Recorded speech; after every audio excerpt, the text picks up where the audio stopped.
Good morning friends. मैं Sushil Kumar net education के इस चैनल पे पुनः आप लोगों का स्वागत करता हूँ। यूजीसी नेट पेपर 2 एजुकेशन में आज यूनिट 4 ए के साथ मैं अध्यापक शिक्षा के अर्थ और अध्यापक शिक्षा की प्रकृति, विषय क्षेत्र एवं अध्यापक शिक्षा के प्रकार और अध्यापक शिक्षा के पाठ्यक्रम की संरचना, करिकुलम और सेवापूर्व अध्यापक शिक्षा के घटक या जो भी अप्रोचेज है इससे संबंधित कुछ बातें जो यूनिट 4A में है मुख्य रूप से इसे हम रखना चाहते हैं। अध्यापक शिक्षा का मूल अर्थ होता है व्यक्तित्व, व्यवहार और हमारी योग्यता, बुद्धि, नैतिकता इत्यादि का संपूर्ण विकास करना। यह एक रूप से एक शिक्षक की योग्यता का विकास है, क्योंकि जब अध्यापक शिक्षा की बात होती है तो वह प्री एजुकेशन नहीं बल्कि इन एजुकेशन, इन सर्विस होता है। प्री सर्विस नहीं बल्कि इन सर्विस होता है। हम लोग जब शिक्षक बनने से पूर्व पढ़ते हैं, स्टडी करते हैं, तो वह हमारा प्री सर्विस एजुकेशन कहलाता है। परंतु जब हम शिक्षक बनने के बाद भी पढ़ रहे होते हैं तो वह हमारा इन सर्विस एजुकेशन कहलाता है। तो इन सर्विस एजुकेशन का अर्थ हुआ कि आप शिक्षक होते हुए भी आप अगर स्टडी करना चाहते हैं या करते हैं, अपनी योग्यता का, अपने किसी विशेष विषय में, किसी खास विषय में बौद्धिक विकास करना चाहते हैं, विशेष अध्ययन करना चाहते हैं, तो यह हमारा इन सर्विस स्टडी होता है। तो इन सर्विस स्टडी को ही अध्यापक शिक्षा मूल रूप से माना जाता है। अब अध्यापक शिक्षा की बात करते हैं तो अध्यापक शिक्षा का अभिप्राय क्या है, अर्थ क्या है, अर्थात अध्यापकों के लिए जो शिक्षा का व्यवस्था है, जो शिक्षा की प्रणाली है, जो शिक्षा की पद्धति है, वो अध्यापक शिक्षा है। तो अध्यापकों को उसकी योग्यता, उसकी बुद्धि, उसकी विशेषता, उसकी उपयोगिता, उसकी कार्य क्षमता इत्यादि को बढ़ाने के लिए, इन सारी चीजों का सर्वांगीण विकास करने के लिए जो शिक्षा का आयोजन किया जाता है उसे हम अध्यापक शिक्षा कहते हैं। अर्थात अध्यापक शिक्षा का मूल अर्थ है व्यक्तित्व, व्यवहार और नैतिकता का डेवलपमेंट टीचर में। अब दूसरा बिंदु है हमारा अध्यापक शिक्षा की प्रकृति क्या है, नेचर ऑफ टीचर एजुकेशन। तो प्रकृति जो होती है वह मूल गुण को बतला रही होती है। तो अध्यापक शिक्षा का मूल गुण क्या है, नेचर क्या है, यह लगातार चलने वाली एक शैक्षणिक व्यवस्था है। यह कोई एक समय के लिए शैक्षणिक व्यवस्था नहीं है बल्कि यह लगातार चलने वाली एक शैक्षणिक व्यवस्था है। तो लगातार शैक्षणिक व्यवस्था है, यह इसका नेचर हो गया। यह एक बृहत स्तर पर, एक बड़े स्तर पर शिक्षण की व्यवस्था है, यह भी इसका नेचर हो गया, प्रकृति है यह। इस व्यवस्था के अंतर्गत हम क्या होते हैं कि हम अपने में कभी भी अपने में एजुकेशन देते हैं, उसका कुछ प्रोसेस होता है, फिर उससे कुछ प्राप्ति होता है जो हमारा स्किल के रूप में हमें प्राप्त होता है। तो ये जो इनपुट के रूप में एजुकेशन हमें प्रदान किया जाता है और प्रोसेस के रूप में हमारे में वो डेवलप होता है, हम उसको स्किल डेवलपमेंट के रूप में, आउटपुट के रूप में फिर उसे देखते हैं कि मेरा स्किल डेवलप हुआ, मेरा नॉलेज डेवलप हुआ। तो यह इनपुट, प्रोसेस एंड आउटपुट की जो प्रक्रिया है यह भी नेचर ऑफ टीचर एजुकेशन, इसीलिए हम नेचर ऑफ टीचर एजुकेशन कहेंगे। और अभी जो कुछ देर पहले हमने प्री सर्विस और इन सर्विस की बात की, यह मूल रूप से देखा जाए तो नेचर ही है, टीचर एजुकेशन की यह नेचर है। क्योंकि शिक्षक जो है वह बनने के बाद, शिक्षक बनने के बाद भी व्यक्ति पढ़ रहा होता है, तो यह इन सर्विस एजुकेशन हुआ। और शिक्षक बनने से पूर्व जो पढ़ रहा होता है वो प्री सर्विस एजुकेशन हुआ। तो प्री सर्विस एजुकेशन और इन सर्विस एजुकेशन यह भी nature of the teacher education कहलाती है। अतः nature of the teacher education की जब हम बात करेंगे तो pre service education, in service education, input, output, process and लगातार सतत विकास, लगातार एक शिक्षण प्रणाली और हमारी बृहद विस्तारित रूप से शैक्षणिक व्यवस्था, ये सारे nature of the teacher education कहलाएंगे। थर्ड पॉइंट है हमारा scope of the teacher education. Scope क्या है, तो जाहिर सी बात है कि किसी भी क्षेत्र में, किसी विशेष क्षेत्र में कहाँ तक स्कोप हो सकता है, तो जहां तक उसका क्षेत्र है। अर्थात जब टीचर एजुकेशन के एरियाज की बात होगी तो यह टीचर एजुकेशन के स्कोप की बात होगी।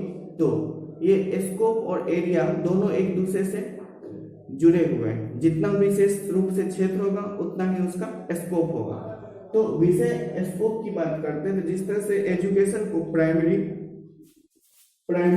सेकेंडरी एंड हायर सेकेंडरी के रूप में बांट दिया गया है, ठीक उसी तरह से हमारा स्कोप भी जो होगा वो प्राइमरी, सेकेंडरी और हायर सेकेंडरी के रूप में होगा। जहां प्राइमरी में pre primary and primary, secondary में सेकेंडरी एंड सीनियर सेकेंडरी और हायर सेकेंडरी। तो ये जितने क्षेत्र दिखाई दे रहे हैं एजुकेशन के, इन्हीं क्षेत्रों में शिक्षक अध्यापक शिक्षा का डेवलपमेंट भी होगा, अर्थात उसका जो स्कोप होगा वो भी इन्हीं क्षेत्रों में होगा। तो हमारा स्कोप और हमारा क्षेत्र दोनों पैरेलल होगा। तो विषय क्षेत्र की जब बात होगी टीचर एजुकेशन की एंड स्कोप की बात होगी, तो यही डायग्राम हमारे दिमाग में आना चाहिए जो primary, secondary and higher secondary के रूप में है हमारे पास। नेक्स्ट पॉइंट है हमारा अध्यापक शिक्षा के प्रकार क्या है, type of the teacher education. तो अध्यापक शिक्षा को डेवलपमेंट के दृष्टिकोण से इसका एक प्रकार मान लिया गया है कि यह अध्यापक शिक्षा तो उस समय से चलती आ रही है जिस समय से हम लोग हैं, अर्थात मानव है, उसी समय से कहीं ना कहीं शिक्षण की व्यवस्था प्रक्रिया चलती आ रही है। तो अध्यापक शिक्षा के प्रकार की जब हम बात करेंगे तो मूल रूप से जिस तरह से हिस्ट्री की बात, हिस्ट्री इतिहास जिस तरह से विकसित हुआ है, ठीक उस तरह अध्यापक शिक्षा का भी विकास हुआ है। तो अध्यापक शिक्षा के विकास को 3 भागों में देखा गया है, एक एंशिएंट और दूसरा मिड और थर्ड मॉडर्न। ये एंशिएंट टाइम में जो प्राचीन समय है उसमें जो शिक्षा अध्यापक शिक्षा की बात की जाती थी वो वैदिक काल के रूप में या वैदिक शिक्षा के रूप में और बौद्धिक शिक्षा के रूप में। फिर मिड काल में मध्यकालीन भारत के समय में जो अध्यापक शिक्षा की बात की जाती थी वो मुस्लिम शिक्षा के अनुरूप या ब्रिटिश शिक्षा के अनुरूप, और मॉडर्न काल में, आधुनिक काल में जो शिक्षा का स्वरूप था वो स्वतंत्र भारत का टीचर एजुकेशन है जिसे वर्तमान में हम लोग जिसे देख रहे हैं। अतः type of the teacher education की जब बात करेंगे तो वो डेवलपमेंट, कंट्री के डेवलपमेंट के अकॉर्डिंग, हमारे हिस्ट्री के डेवलपमेंट के अकॉर्डिंग चलती होगी। तो जैसे ही हम टाइप की बात करेंगे तो यह उसी तरह से हमें इसे एंशिएंट, मिड और मॉडर्न के रूप में हमें समझना होगा।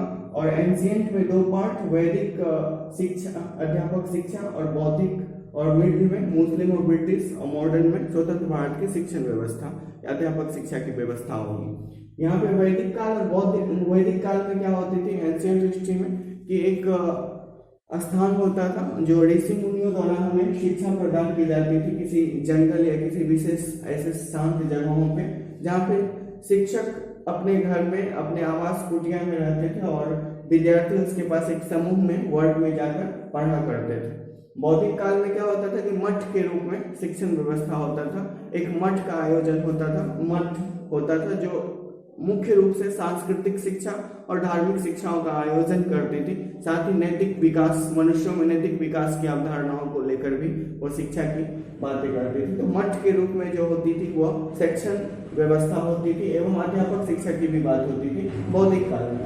मुस्लिम काल में भी हम इस तरह से देखते हैं कि एक संप्रदाय का एक विशेष रूप से अभी जो क्या कहते हैं मकतब के रूप में आप सुन रहे होंगे, तो इस तरह से एक शैक्षणिक व्यवस्था थी, आज भी है। और ब्रिटिश काल की शैक्षणिक व्यवस्था डेवलपमेंट होती गई, मॉडर्न होती गई, और हमारे पूर्व के शिक्षण व्यवस्था और अध्यापक शिक्षा के संबंध को आधुनिक और किसी दूसरे देश, पश्चिमी सभ्यता से जोड़कर उसे और बेहतर बनाने की कोशिश की गई थी। और स्वतंत्र भारत में टीचर एजुकेशन की जब हम बात करेंगे तो यह मुख्य रूप से आज जो है वह ही माना जाएगा। इस तरह से टीचर एजुकेशन का यह टाइप भी हो सकता है और डेवलपमेंट के व्यू से यही टाइप होगा। नेक्स्ट पॉइंट है हमारा अध्यापक शिक्षा के पाठ्यक्रम की संरचना। यह अध्यापक शिक्षा का जो करिकुलम है उसका कंस्ट्रक्शन, स्ट्रक्चर क्या है। तो अध्यापक शिक्षा का स्ट्रक्चर जो है वो एनसीईआरटी और एनसीटीई के द्वारा निर्धारित की जाती है। तो यह करिकुलम में ये जो दोनों संस्था है एनसीईआरटी और एनसीटीई, इसकी उपयोगिता को अगर हम समझ जाते हैं तो बस अध्यापक शिक्षा के पाठ्यक्रम की संरचना हम समझ जाएंगे। मुख्य रूप से देखा जाए तो एनसीईआरटी जो है वो शिक्षार्थी के जैसे कि विद्यार्थी को क्या करिकुलम होना चाहिए, क्या पाठ्यक्रम होना चाहिए, वह कैसी शिक्षण व्यवस्था के साथ स्कूल जाएगा, विद्यालय जाएगा, और उसके जो सिलेबस हैं वो फ्लेक्सिबल है या नहीं है, वो विद्यार्थी के विद्यार्थी के ज्ञान के अनुरूप है या नहीं, या विद्यार्थी के अनुकूल है या नहीं। तो इस बात का ध्यान रखा जाता है एनसीईआरटी के द्वारा। अर्थात एनसीईआरटी जो है यह शिक्षार्थी को एक अच्छा सिलेबस प्रदान करता है, एक अच्छा गाइडलाइन प्रदान करता है। यह शिक्षार्थी केंद्रित सिलेबस को तैयार करने की इनकी भूमिका है, और यह एक पूरे देश में राष्ट्रीय स्तर पर शिक्षण व्यवस्था को मजबूत करने का काम करता है। साथ ही एक सलाहकार समिति के रूप में भी यह काम करता है।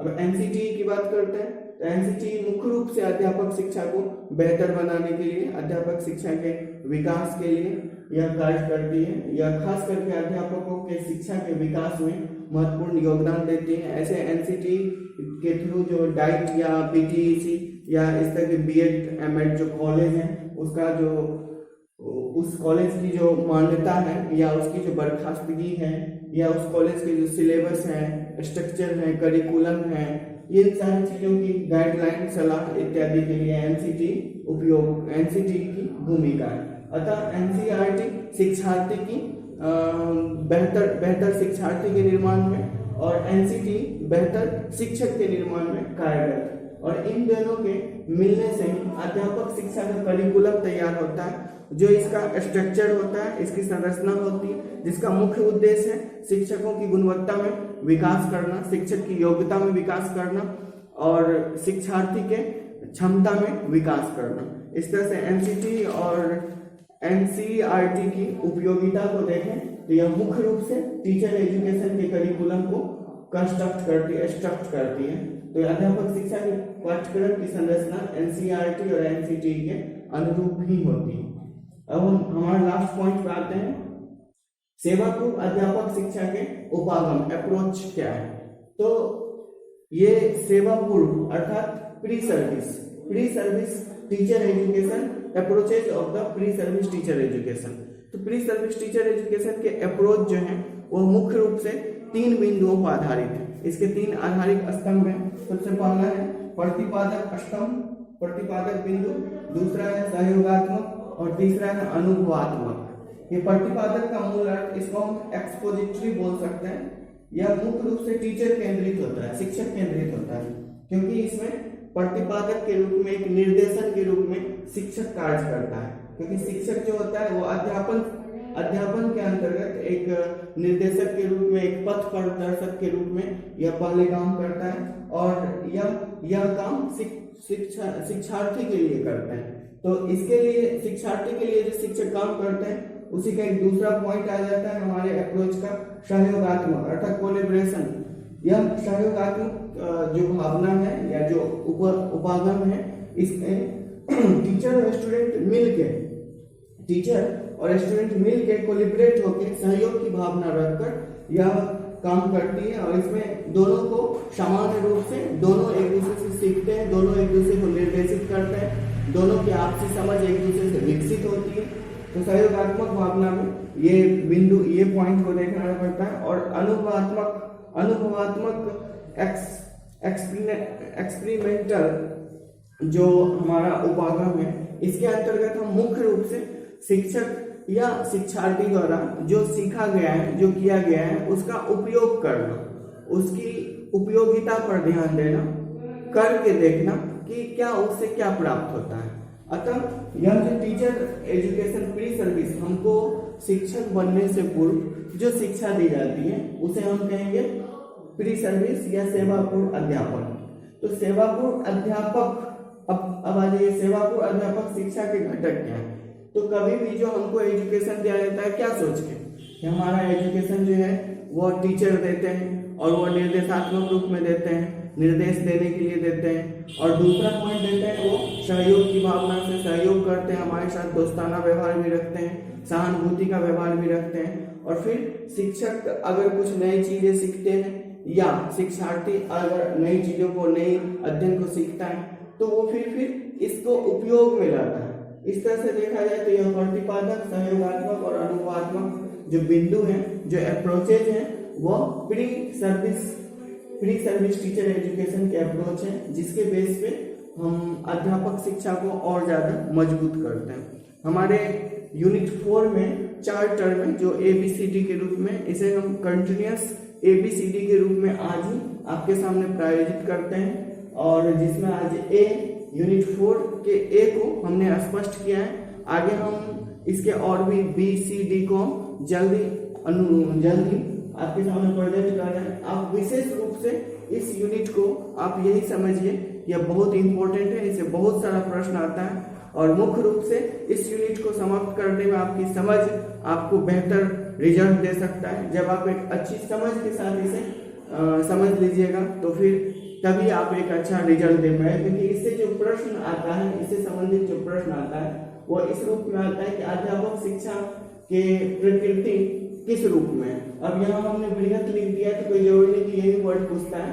तो अध्यापक शिक्षा की जो प्रकृति है वो विस्तारात्मक होती है, या व्यवहारात्मक होती है, या विस्तारित रूप में होती है, या गहन अध्ययन वाली होती है। तो ये सब वर्ड यूज कर सकता है, तो आपको बेसिक समझना है, क्योंकि यहाँ पे हमने वर्ड क्या है कि लगातार चलती है। अब वर्ड अगर यूज हो जाए कि अध्यापक शिक्षा की जो प्रकृति है सतत है, तो अब सतत और लगातार की जो वर्ड है वो अंडरस्टैंडिंग पे है, दोनों मीनिंग एक ही होगा। इस तरह के आप मीनिंग को जब आप समझ लीजिएगा तो फिर आपका कॉन्सेप्ट क्लियर हो जाएगा और आप अच्छा से अच्छा परफॉर्मेंस कर सकते हैं आप इस बार एग्जाम में। इसलिए आप इसके विशेष रूप से आप मीनिंग को समझने का कोशिश कीजिएगा, ताकि एग्जैक्ट पॉइंट के आधार पर आप हमेशा इस चैप्टर में बिल्कुल ही नहीं चलिएगा, क्योंकि इस चैप्टर के जो भी पॉइंट है वो विशेष रूप से गहन अध्ययन और दूसरे शब्दों में पूछा जाता है। थैंक यू फॉर वॉचिंग, और जल्दी हम B और C D के साथ आपके सामने उपस्थित होंगे।